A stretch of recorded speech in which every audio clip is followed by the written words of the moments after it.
नमस्कार दोस्तों, मैं हूं सोनी मेहुल और आज आपके साथ मैं फिर हाजिर हुआ हूं नया कंटेंट लेकर। आज हम इस वीडियो में बात करने वाले हैं महाराजा सूरजमल के बारे में। तो आज मैं इस वीडियो में आपको महाराजा सूरजमल के पूरे बायोग्राफी के बारे में बताऊंगा, तो बने रहिए मेरे साथ एंड तक इस वीडियो में। और अगर अब तक आपने मेरे चैनल को सब्सक्राइब नहीं किया है तो सब्सक्राइब करें, लाइक करें और शेयर करें। तो आइए जानते हैं महाराजा सूरजमल के बारे में। भरतपुर में उपस्थित लोहागढ़ किला देश का एकमात्र ऐसा किला है जो विभिन्न आक्रमणों के बावजूद हमेशा अभय और अजय रहा है। अपने पिता बदन सिंह की मृत्यु के बाद महाराजा सूरजमल जाट 1756 ईस्वी में भरतपुर राज्य के शासक बने थे। कुशाग्र बुद्धि और राजनैतिक कुशलता से उन्हें लोग जाटों के प्लेटो कहकर जानते थे। भरतपुर रियासत को स्थापित करने वाले महाराजा सूरजमल की गिनती भारत के सबसे शक्तिशाली शासक में हुआ करती थी। उनका जन्म 13 फरवरी 1707 को हुआ था। महाराजा सूरजमल का जन्म 13 फरवरी 1707 में हुआ और ये इतिहास की वही तारीख है जिस दिन हिंदुस्तान के बादशाह औरंगजेब की मृत्यु हुई थी। मुगलों के आक्रमण का मुंह तोड़ जवाब देने में उत्तर भारत में जिन राजाओं का विशेष स्थान है उनमें राजा सूरजमल का नाम सबसे पहले आता है। महाराजा सूरजमल राजा बदन सिंह के बेटे थे और महाराजा सूरजमल कुशल प्रशासक, दूरदर्शी और कूटनीति के धनी सम्राट थे। 18वीं शताब्दी को महाराजा सूरजमल का इतिहास के सबसे अस्थिर, उथल पुथल से भरी और डावाडोल शताब्दी माना जाता है। इस शताब्दी के जिस रियासती शासक में वीरता, धीरता, गंभीरता, उदारता, सतर्कता, दूरदर्शिता, सूझबूझ, चातुर्य और राजमर्मकता का सुखद संगम सुशोभित था और वो महाराज सूरजमल थे। महाराजा सूरजमल अन्य राज्यों की तुलना में हिंदुस्तान का सबसे शक्तिशाली शासक थे। महाराजा सूरजमल की सेना में 1500 घुड़सवार, 25,000 पैदल सैनिक और मराठा नेता होलकर ने 1754 में कुम्हेर पर आक्रमण कर दिया। महाराजा सूरजमल ने नजीबुद्दौला द्वारा अहमद शाह अब्दाली के सहयोग से भारत को मजहबी राष्ट्र बनाने की कोशिश को भी फेल कर दिया और महाराजा सूरजमल 1757 में अहमद शाह अब्दाली दिल्ली पहुंच गया और उनकी सेना ने ब्रज के तीर्थ को नष्ट करने के लिए आक्रमण किया था। उसको बचाने के लिए सिर्फ महाराजा सूरजमल ही आगे आए और उनके सैनिकों ने बलिदान दिया। इसके बाद में अब्दाली वापस लौट गया और सदाशिवराव भाऊ अहमद शाह अब्दाली को पराजित करने के उद्देश्य से आगे बढ़ रहा था।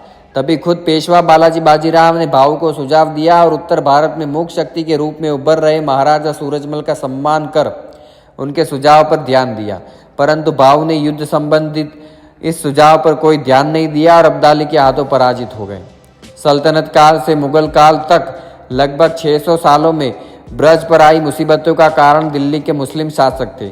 इस कारण ब्रज में इन शासकों के लिए बदले क्रोध और हिंसा की भावना थी, जिसका किए गए विद्रोह से पता चलता है। दिल्ली प्रशासन के सैनिक अधिकारी अपनी धर्मांधता की वजह से लूट मार थे और महाराजा सूरजमल के समय में परिस्थितियां बदल गई थी। यहाँ के वीर और साहसी पुरुष किसी हमलावर से स्व सुरक्षा में ही नहीं बल्कि उस पर हमला करने में खुद को काबिल समझते थे। सूरजमल द्वारा की गई दिल्ली की लूट का विवरण उनके राजकवि सुदन द्वारा रचित सुजान चरित्र में मिलता है और सुदन ने लिखा है कि महाराजा सूरजमल ने अपने वीर और साहसी सैनिकों के साथ सन 1753 के बैसाख माह में दिल्ली पर कूच किया और मुगल सम्राट की सेना के साथ राजा सूरजमल का संघर्ष कई माह तक होता रहा और कार्तिक के महीने में राजा सूरजमल दिल्ली में दाखिल हुआ। दिल्ली उस समय मुगलों की राजधानी थी और दिल्ली की लूट में उसे अथात संपत्ति मिली और इस घटना का विवरण काव्य के रूप में सुजान चरित्र के इस प्रकार में मिलता है। महाराजा सूरजमल का ये युद्ध जाटों का ही नहीं वरना ब्रज के वीरों की मिलीजुली कोशिश का परिणाम था। इस युद्ध में ब्राह्मण, क्षत्रिय, वैश्य के अलावा गुर्जर, मैना और अहीरों ने भी बहुत उल्लास के साथ भाग लिया और सुदन ने लिखा है कि इस युद्ध में गोसाई राजेंद्र गिरी और उमराव गिरी भी अपने नागा सैनिकों के साथ शामिल थे। महाराजा सूरजमल को दिल्ली की लूट में जो अपार धन मिला उसे जनहित कार्यों और निर्माण कार्यों में लगा दिया। दिल्ली विजय के बाद महाराजा सूरजमल ने गोवर्धन जाकर श्री गिरिराज जी की पूजा की और मानसी गंगा पर दीपोत्सव मनाया था। जब ब्रज और उसके आसपास महाराजा सूरजमल का साम्राज्य था उसी समय मराठा पेशवाओं की सैनिक गतिविधियां भी तेज हो गई थी। पेशवाओं की शक्ति का विस्तार दक्षिण से दिल्ली तक हो गया था और मुगल शासक भी भयभीत था। ऐसे समय में सूरजमल को मुगलों के साथ साथ मराठों से भी अपने राज्य की रक्षा और अधिकार के लिए लड़ना पड़ा। उसकी शक्ति धीरे धीरे क्षीण हो रही थी। 14 जनवरी 1761 में पानीपत की तीसरी लड़ाई मराठों और अहमद शाह अब्दाली के बीच हुई और मराठों के 1 लाख सैनिकों में से आधे से ज़्यादा मारे गए और मराठों के पास न तो पूरा राशन था और ना ही इस इलाके का उन्हें भेद था। कई कई दिन के भूखे सैनिक क्या युद्ध करते। अगर सदाशिवराव महाराजा सूरजमल से छोटी सी बात पर तकरार न करके उसे भी इस जंग में साझेदार बनाता तो आज भारत की तस्वीर और होती। महाराजा सूरजमल ने फिर भी दोस्ती का हक अदा किया और 30-40 हजार मराठे जंग के बाद जब वापस जाने लगे तो सूरजमल के इलाके में पहुंचते पहुंचते उनका बुरा हाल हो गया था। जख्मी हालत में भूखे प्यासे वे सब मरने के कगार पर थे और उस पर से भयंकर सर्दी में भी मरे। आधों के पास तो उन्हीं कपड़े भी नहीं थे और 10 दिन तक सूरजमल ने उन्हें भरतपुर में रखा, उनकी दवा दारू करवाई और भोजन और कपड़े का इंतजाम किया। महारानी किशोरी ने भी जनता से अपील करके अनाज आदि इकट्ठा किया और सुना है कि कोई 20 लाख रुपए उनकी सेवा पानी में खर्च हुए। जाते हुए हर आदमी को 1 रुपया, 1 सेर अनाज और कुछ कपड़े आदि भी दिए ताकि रास्ते का खर्च निकाल सके। कुछ मराठे सैनिक लड़ाई से पहले अपने परिवार को भी लाए थे और उन्हें हरियाणा के गांवों में छोड़ गए थे। उनकी मौत के बाद उनकी विधवाएं वापस नहीं गई और बाद में वे परिवार हरियाणा की संस्कृति में रम गए। महाराष्ट्र में डांगे भी जाट वंश के ही बताए जाते हैं और हरियाणा में डांगी भी उन्हीं की शाखा है। मराठों के पतन के बाद महाराजा सूरजमल ने गाजियाबाद, रोहतक, झज्जर के इलाके भी जीते और 1763 में फर्रुखनगर पर भी कब्जा किया। वीरों की सेज युद्ध भूमि ही है और महाराजा सूरजमल के जन्म से जुड़ा एक लोकगीत भी है। आखा गढ़ गोमुखी बाजी, माँ मई देख मुख राजी, धन्य धन्य गंगिया माजी, जिन जायो सूरजमल गाजी, भैयन को राख्यो राजी और चाकी चहु दिस नौबत बाजी। वह राजा बदन सिंह के पुत्र थे और महाराजा सूरजमल कुशल प्रशासक, दूरदर्शी और कूटनीति के धनी सम्राट थे। अब आइए जानते हैं अब्दाली के आक्रमण के बारे में। उस समय अहमद शाह अब्दाली ने देश पर हमला कर दिया और मराठों ने उधर ध्यान नहीं दिया। वे जाटों और राजपूतों से लड़कर कमजोर होते रहे। मराठों ने जहां खुद को कमजोर किया वहीं राजपूतों को भी कमजोर किया और अहमद शाह अब्दाली को आक्रमण करने का मौका दे दिया। अब्दाली की लूटमार सन 1756 से 1757 में हुई थी। किसी ने भी लुटेरों का विरोध नहीं किया और लुटेरे आए और दिल्ली से आगरा तक के ही समृद्धशाली राज्य को लूट कर चले गए। औरंगजेब के अत्याचारों से सहमा ब्रजमंडल लंबे समय तक संभल नहीं पाया। महाराजा सूरजमल का जयपुर रियासत के महाराजा जय सिंह से अच्छा रिश्ता था।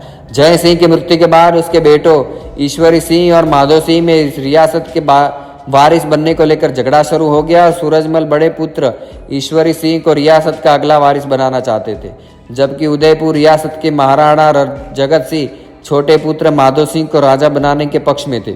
इस मतभेद की स्थिति में गद्दी को लेकर लड़ाई शुरू हो गई और मार्च 1747 में हुए संघर्ष में ईश्वरी सिंह की जीत हुई। लड़ाई यहाँ पूरी तरह खत्म नहीं हुई थी और माधो सिंह मराठों, राठौड़ों और उदयपुर से सिसोदिया राजाओं के साथ मिलकर वापस रणभूमि में आ गया। ऐसे माहौल में राजा सूरजमल ने अपने 10,000 सैनिकों को लेकर रणभूमि में ईश्वरीय सिंह का साथ देते पहुंच गए और सूरजमल को युद्ध में दोनों हाथों में तलवार लेकर लड़ते देख राजपूत रानियों ने उनका परिचय पूछा।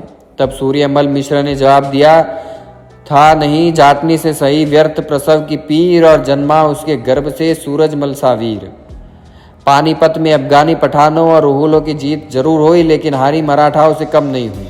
अहमद शाह अब्दाली अफगानिस्तान लौट गया और रुहेले भी थके होने से प्रभावशाली कदम उठाने में असमर्थ थे। पराजय से मराठाओं की जीत तो जैसे कमर ही टूट गई थी।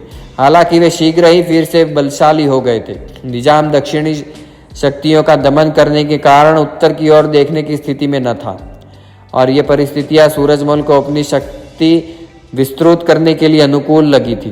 पानीपत से बिना लड़े वापस आने से उसकी शक्ति सुरक्षित थी। और अब जानते हैं महाराजा सूरजमल की दिल्ली विजय के बारे में। महाराजा सूरजमल मुगल सम्राट की ओर से जाट राजा की इस मांग को ठुकरा दिया। सूरजमल ने अपने अधिकार को स्वीकृत कराने के उद्देश्य से अपनी सेना को दिल्ली चलने का आदेश दिया और रुहेला वजीर भी जाटों का सामना करने की तैयारी करने लगा।